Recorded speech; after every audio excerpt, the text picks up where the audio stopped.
بسم الله الرحمن الرحيم نحمده ونصلي ونسلم على رسوله الكريم اما بعد۔ اسلام کا چوتھا بڑا رکن زکوٰۃ ہے۔ میں ہر سال کوشش کر کے 2 نشستوں میں زکوٰۃ کے بنیادی مسائل ذکر کرنے کی کوشش کرتا ہوں، جس کے اندر بہت ہی آسان طریقے سے یہ ایک مکمل فریضہ ہے، اس کو کس طریقے سے ادا کرنا ہے، اس کے کیا کیا باتیں ہیں، بنیادی طور پر ساری بات انشاءاللہ سمجھ میں آ جائے گی۔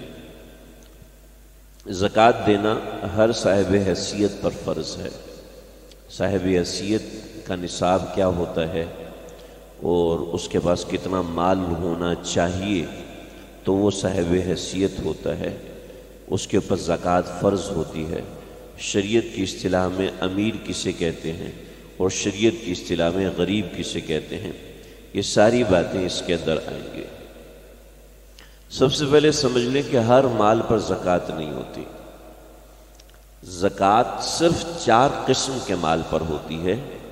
اس کے علاوہ جس کے پاس جتنا بھی مال ہے اس پر زکوٰۃ فرض نہیں ہوتی۔ 4 مال ہیں، پھر 4 مالوں کے اندر یہ 4 مال مل کر ان میں سے کوئی 1 یا 2 یا 3 یا چاروں ہوں، یہ چاروں مل کر نصاب تک پہنچے اور ان پر حولان حول گزرے تب زکوٰۃ فرض ہوتی ہے۔ میں نے 3 باتیں کہیں، نمبر 1 مال، نمبر 2 نصاب، نمبر 3 حولان حول۔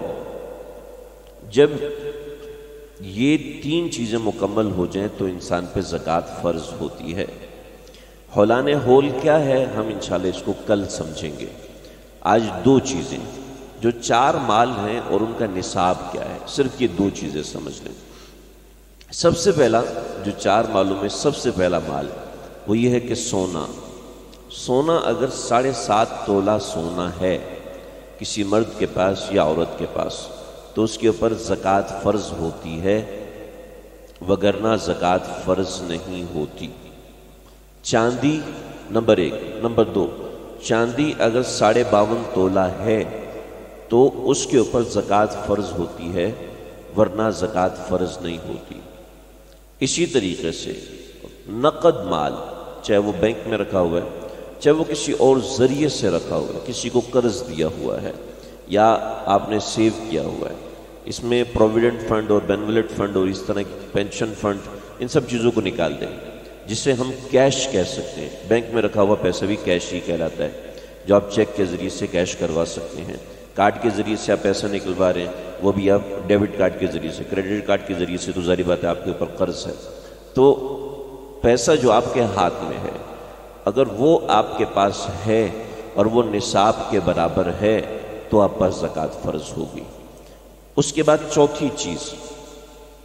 چوتھی چیز ہے مال تجارت، جس کو آپ اگر آج کی اصطلاح میں کہیں گے تو رننگ کیپٹل، جو پیسہ آپ نے انویسٹ کیا ہوا ہے، جو پیسہ آپ کا مال تجارت کی شکل میں ہے، اگر وہ نصاب کے مطابق ہے تو اس کے اوپر زکوٰۃ فرض ہے۔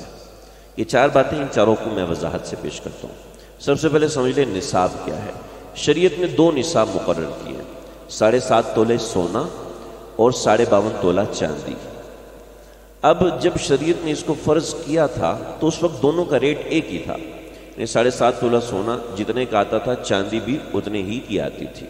لیکن آگے چل کے چونکہ سونے کا کنزمپشن بڑھ گیا اور سونے کو لوگوں نے ایک مارکیٹ ویلیو دے دی، چاندی کو وہ چیز نہیں مل سکی تو سونے کا ریٹ بڑھ گیا۔ تو شریعت کا ایک ضابطہ ہے کہ جب 2 نصاب متعین ہو جائیں تو ان میں اقل نصاب کو شریعت مقرر کرتی ہے۔ 2 نصاب، جیسے کسی شخص کو نماز میں بھول گیا، میں تیسری رکعت میں ہوں، چوتھی رکعت میں ہوں، تو شریعت کہتی ہے کہ آپ کو غالب گمان کیا ہے نہیں پتہ چل رہا، تو آپ تیسری رکعت شمار کرو، یعنی جو کم ہے اس کو شمار کریں۔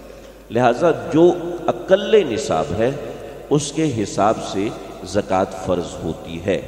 چنانچہ آج 52.5 تولہ چاندی کا ریٹ جو چل رہا ہے، میں نے 1-2 دن پہلے چیک کیا تھا، تقریباً 75,900 روپیہ، 75,916 روپیہ کچھ اتنا بن رہا تھا، اور ایک دن 75,986 روپے بن رہا تھا، تو یہ تقریباً 76,000 روپیہ ہے۔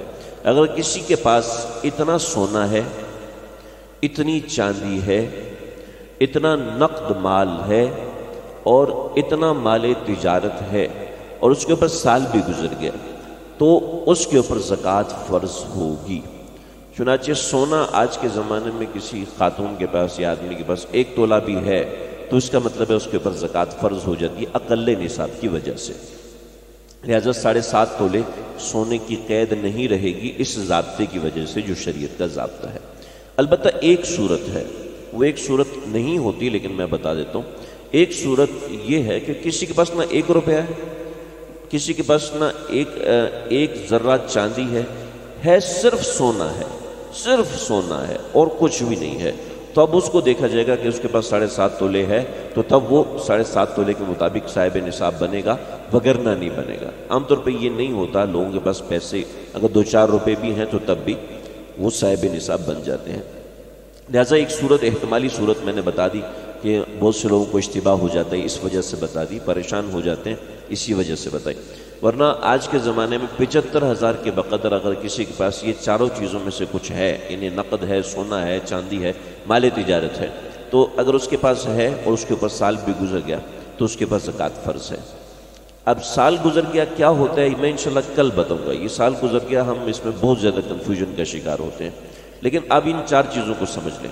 سونے کا میں نے بتا دیا، زیور کی شکل میں ہے، بچی کے لیے بنا کے رکھا ہوا ہے، میری 4 بچیاں ہیں، 2 بیٹے ہیں، ان کے لیے میں نے بنا کے رکھا ہوا ہے، تو ملکیت کس کی ہے؟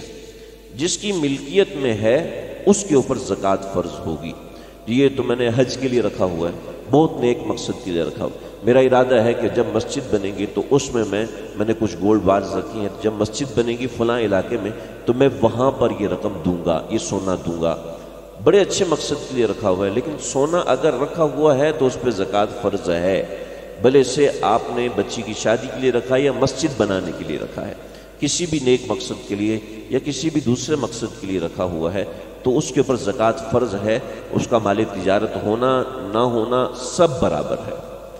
یہی حکم چاندی کا ہے، یہی حکم کیش کا ہے، اور اسی طرح مال تجارت کا بھی اسی طرح حکم ہے۔ مال تجارت میں کچھ تفصیل ہے، اس کو ذرا سمجھ لیں۔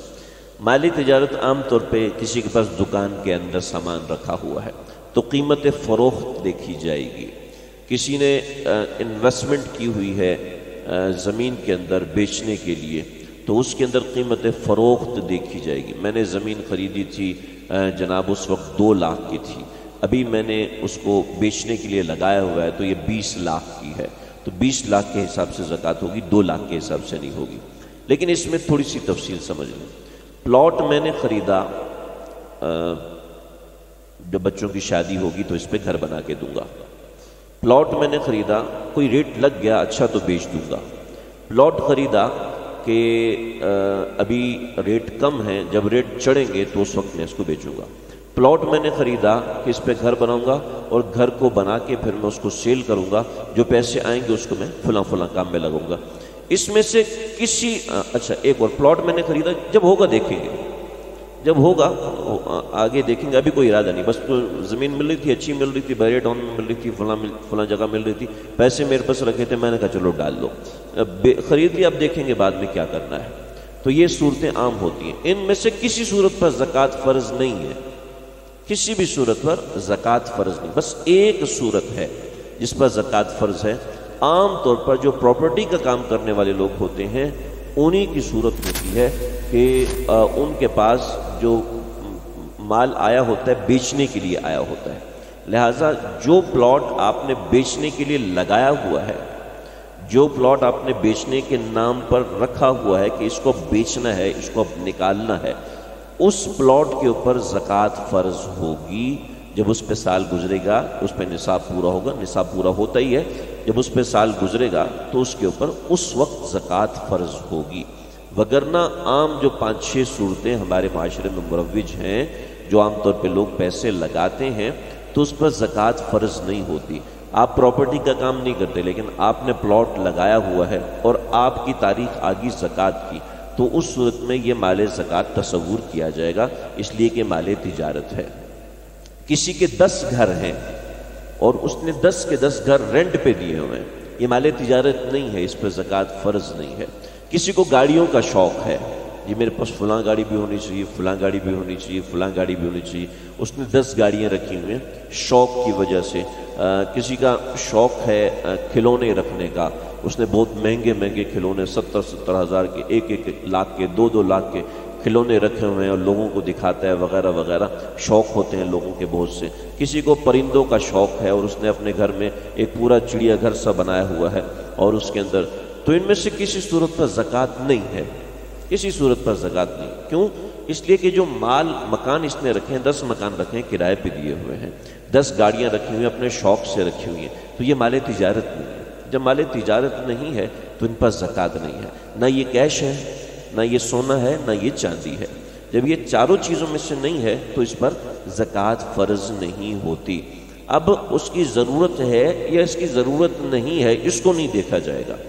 اس کی بس جو شریعت نے 6 چیزیں متعین کی ہیں، 4 نصاب کی، 1 ہولان ہول اور 1 نصاب، یعنی 4 چیزیں سونا چاندی نقد مال تجارت، ہولان ہول اور نصاب۔ جب یہ 6 چیزیں پوری ہوں گی تو تب زکوٰۃ فرض ہوگی، وگرنہ زکوٰۃ فرض نہیں ہوتی۔ تو امید ہے یہ 4 چیزیں امید ہے واضح طور پہ سمجھ میں آ گئی ہوں گی، سونا چاندی نقد مال تجارت اور نصاب۔ اب بقیہ رہ گیا ہولان ہول۔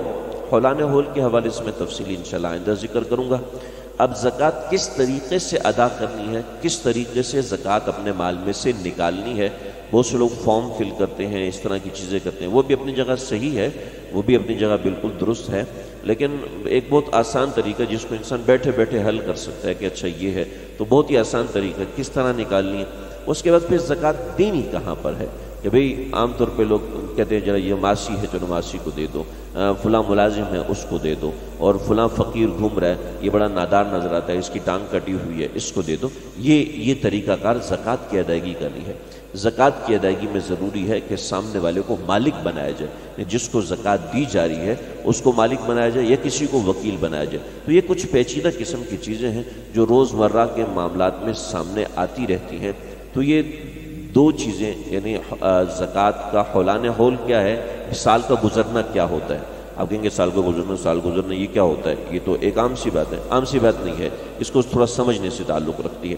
ہولان ہول ایک الگ چیز ہے، سال گزرنا ایک الگ چیز ہے، اس لیے میں آپ کو بار بار ہولان ہول کہہ رہا ہوں، سال گزرنا نہیں کہہ رہا۔ دوسرا یہ ہے کہ زکوٰۃ نکالنی کیسے ہے، یعنی کیا اس کی 2.5% سے ملٹیپلیکیشن کرنا ہے، وہ میں انشاءاللہ ذکر کروں گا۔ اور تیسرا یہ ہے کہ زکوٰۃ کیسے ادا کرنی ہے، کہاں پر ادا کرنی ہے، اس کا طریقہ کار ہے۔ انشاءاللہ یہ 3 باتیں کل ذکر کروں گا۔ اللہ سمجھنے کے عمل کرنے کی توفیق۔